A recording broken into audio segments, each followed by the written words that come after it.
Hello and welcome to ET Auto. So we have just ended the first month of the new fiscal year and entering into the new month of May 2023. But we've also got the vehicle sales data for April. So we have seen that, the factory dispatches from the factories to the dealerships and the retail sales from the dealerships to the customers, there is a certain kind of significant gap. So we've also got the retail sales data, and we have seen that overall sales numbers have dropped by 4%.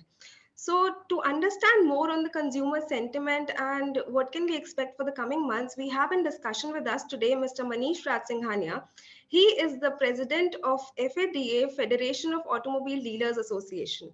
Welcome to ET Auto, Mr. Singhania, and thank you for joining us today. Thank you, Shubhangi, for having me here.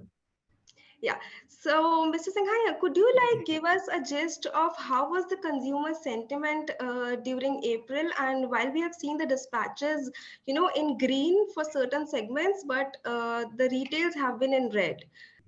April has been, after 8 months, we are seeing a kind of, degrowth in PV segment, especially, which has been performing exceptionally well, and by 1.35%.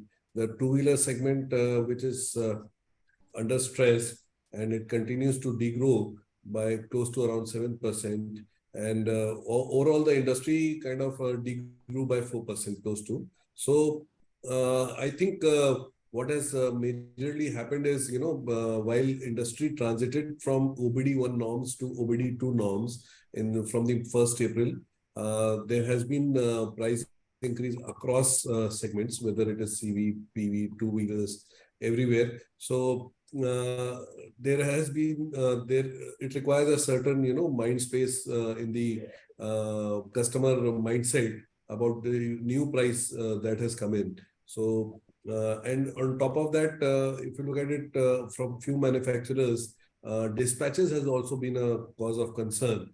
While transiting from OBD2, obviously they need to line up their new set of supply lines and to the complying to the new specifications. So we are seeing that two-wheeler dealers, especially the two-wheeler dealers, are carrying a paid up stock of hardly 15 days. So there is a definite vehicle requirement, stock requirement there. And while PV continues to carry a 40 days paid up stock, it's like, two sides of the story. One way, we are carrying stocks which are available at showroom and, on a higher side of paid up stocks. And on other side of the coin is like, we have few models and variants which are in heavy demand and heavy booking and commands a waiting period of 6 to 12 months. So I think apart from all this, what has majorly impacted the consumer sentiment is obviously the kind of, inconsistent rainfall or sudden rainfall that we are seeing across central India and northern India. And I mean, snowfall has also been happening with the yatra has been cancelled or postponed, delayed. So all these rural India is already under stress. And all this will definitely affect the quality of the crop as well as the quantity of the crop for this summer season. So if you have lesser amount in the hands of farmer, that rural economy which continues to be under stress, or Bharat of India continues to be stressed, that would be further stressed out. So post-COVID, we don't see a definite recovery happening in rural India, and demand continues to be an issue coming from rural India. Yeah, so you have mentioned three reasons, probably the pre-buying due to OBD norms, the unseasonal rains, and the mismatch of the model. The customer wants this model and the inventory is for this model. Yeah, so could and also, Shubhangi, if you look at it compared to last year, April, we are already on a very high base also, especially in PV segment, which has outperformed the pre-COVID numbers and created a record in itself. So surpassing that, a kind of high base would be a bit difficult, or maybe the growth that we expect would be in single digits. Right, right. So, as you mentioned, about the dispatches, the mismatch, but we have also seen the semiconductor situation getting better. So, has had any impact on the, dispatch numbers, or probably what are the inquiries and bookings right now? Also, like if you could give us a specific number. So, yes, definitely semiconductor situation is improving, but I think now it has come to a point where it is, not improving further. We are able to get models which require semiconductor, and obviously, as I told you, those vehicles are already on a heavy paid up period with available with the dealers. But few models continue to command a very heavy booking, especially the high end segment, where the number of semiconductor requirements are more, or maybe the diesel variant where the semiconductor requirement is more. And on top of that, complying to OBD2 norms will also require some additional semiconductors to be deployed in the vehicles. So things are improving, but not to the satisfaction of auto dealers. We would require OEMs to recalibrate their supplies rather than just supplying their available models, or just building up stocks at dealership should not be the point. The point is addressing the consumer demand. They should address how they should plan, revisit. How can they, reduce the waiting period of 1 year or 1.5 years across various models, and maybe 3 months is a long waiting time to address to give the customer his or her choice of vehicle. That's, when as dealers, when we say the waiting period goes up to 3 months, 6 months, it's really, painful situation for the customer, especially in marriage season when there is, a lot of buying happens during the marriage season, and mobility continues to be an essential integral part of our system. So OEMs really need to revisit, rethink how they can address the booking available with the dealers, and overall, in terms of walk-in and booking, in terms of customer walk-ins and bookings with the dealers, we are at par level. We are decent, and we, though May normally comes out to be a bit, on a slower side compared to April. But I think OBD two norms, vehicle pricing, price mindset setting in the minds of the customer, that will give us a decent single-digit growth coming in month of April, May, or this first quarter of this financial year.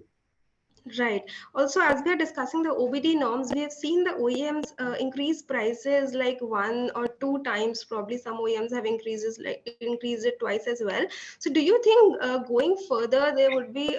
Do you expect a price increase further or any kind of discounts? Like, what is the situation probably expected? So, see, I cannot really comment on the supply price increase due to supply chain costs going up. Right now, it depends on the global scenario. But yes, certainly, industry is going to comply to certain norms that government has enlisted for this financial year. So any compliance to any norms, say maybe October is like we are already talking about 6 airbag thing that was postponed for 1 year. Lot of new norms, now new specification in terms of customer safety will come in automobile, but all this will definitely increase the vehicle cost. What is happening, Shubhangi, here is good part is the spending spree for the upper middle class or higher end class that continues, that we really clearly see a very good demand in SUV segments or high end vehicles, high end cars, including high end two wheelers also. So everywhere that demand is consistent and it's ever increasing actually. But all this is really impacting the entry level customer. That person is really getting stressed out. We are already seeing rural market not performing well, and plus these unseasonal rain and continuous upgradation of various models in terms of features as well as price. Also, any upgrade will require certain investment, and obviously the prices of the vehicle will go up. Finally, what is happening? Mobility is an essential part of the Indian ecosystem. We don't have robust public transport system, especially in rural areas, small towns. There is hardly anything. In urban areas also, we just now see metros and such kind of things coming up. but still it will not deliver you total satisfaction. So mobility is an essential part, and making vehicles out of reach from the hands of the consumer, in a normal consumer or a rural customer, it's really, painful actually, where mobility is needed. It's not luxury. It's much required for that person to move from a place to a B place. So that's why if you look at it in our press release, we are now strongly advocating that this is the right time to decrease the GST in two-wheelers from 28% to 18%. Passenger vehicles has created a new record. We have been creating a, well, fantastic numbers are coming in, and we do command good bookings also in passenger vehicle. Tractors have created a new record. CV industry is just 0.5% down by the compared to a pre-COVID level, but three-wheelers has recovered very well and doing very well. I mean, the industry has totally transited to EVs. But if you look at two-wheeler, it is still at 19.5% negative compared to pre-COVID year. And plus, during only festive season or festive months, we see a growth in two-wheeler industry or with the two-wheeler dealers. Otherwise, that market continues to be under stress. So this is Right, the right. this is the right time to make these vehicles affordable in the reach of the common man. We should not make it, transiting from BS4 to BS6. There was already a huge price increase, plus this supply chain, everything has increased the cost, and it is almost 50% up compared to BS4. So this is the right time to transit from 28% to 18% for the two-wheeler industry. Right. While other segments are progressing, two-wheelers are still Exactly, exactly. right, right. It So do you it is also out of 30 days stress actually. right. So do you also think that, because EVs now comprise like about 5% of the two-wheeler sales, is that also eating up the market a bit? Or, the confusion of buying an ICE or an EV, is that impacting? Yeah, definitely that would be, that confusion is there in the mind of the customer. We get a lot of calls कि भैया अभी वो two wheeler electric वाली खरीदूं कि अभी एक साल रुकूं, that kind of thing. I think as reporters, you too might be getting calls for consultation in this regard. But EV has definitely created a mind space in the minds of the customer. But what is lacking is, a range of models that should be available, especially legacy players really need to come up with their own range of models, especially in affordable EV, because entry level two-wheeler constitutes almost 70% of the two-wheeler market. So if you don't make it anything affordable in India, it won't, create that numbers would start rolling in. So uh, confusion is there, but still, I think a lot needs to be done in terms of increasing the variants and models, and especially legacy players should come in the market with their own range of products that will, really tick off the two-wheeler EV market. Yeah, and what is your take on the FAME subsidy? Do you think if that is extended, that might help? It is very pertinent that FAME subsidy should continue because this is new technology, and already it's compared to, if we really wanted to start selling numbers, right now it's just expensive compared to ICE engines. So we really need to establish an ecosystem, and without the support of initial kickoff support by the government, I don't think we'll be able to establish wells. The central as well as the government, the state governments, both have been providing decent support for establishing electric vehicles in the market.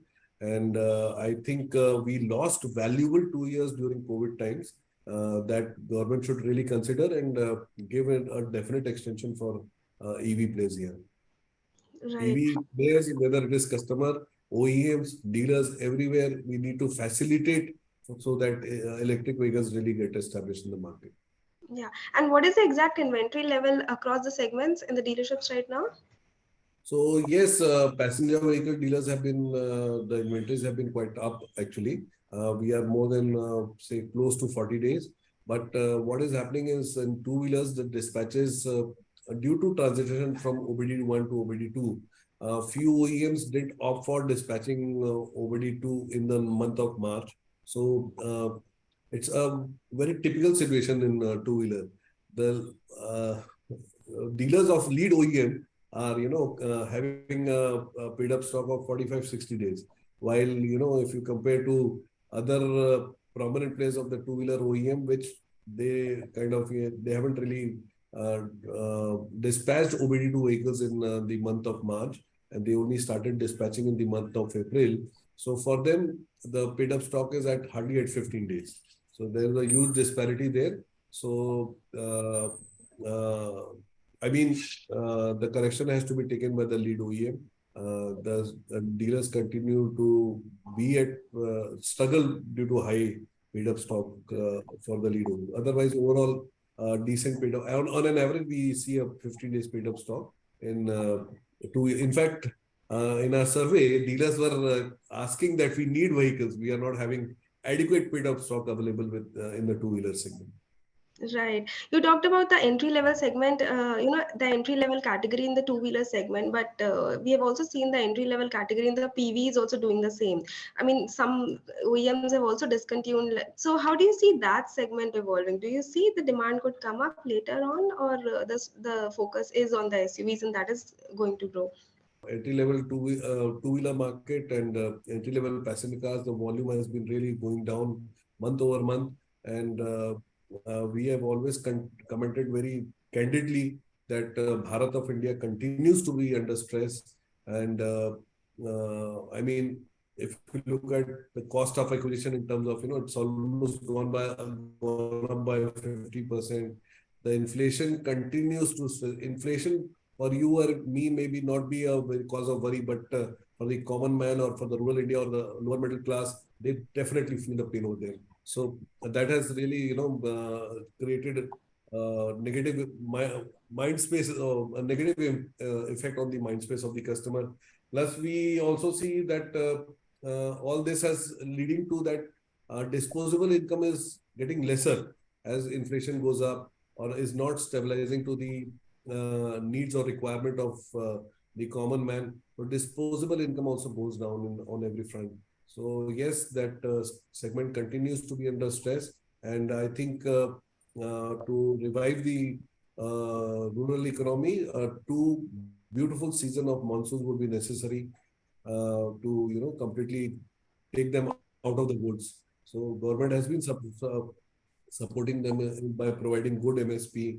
Maybe government could consider for a 2-year higher MSP for their crop. That will only ensure that they are out of the woods.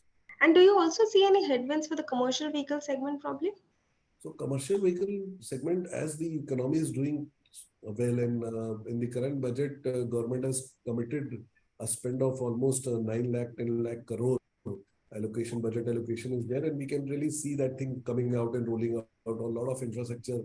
Every city in India is dug out, and lots of highways and a lot of infrastructure projects are in progress. So I think the CV industry is totally on the benchmark of last year's pre-COVID era. So I'll give you the exact figure. So CV industry is just 0.07%, 0.97, say 1% down compared to pre-COVID era. So a very good recovery for the CV industry, and it is directly related to infra spend and industrialization and a lot of movement of vehicles happening due to all these production levels going up, service sector going up. So this will continue to boost, and government really needs to keep that allocation is properly spent. That will continue to give a boost to the CV industry across segments. Yeah. All right. Thank you so much, Mr. Singhania, for giving your time.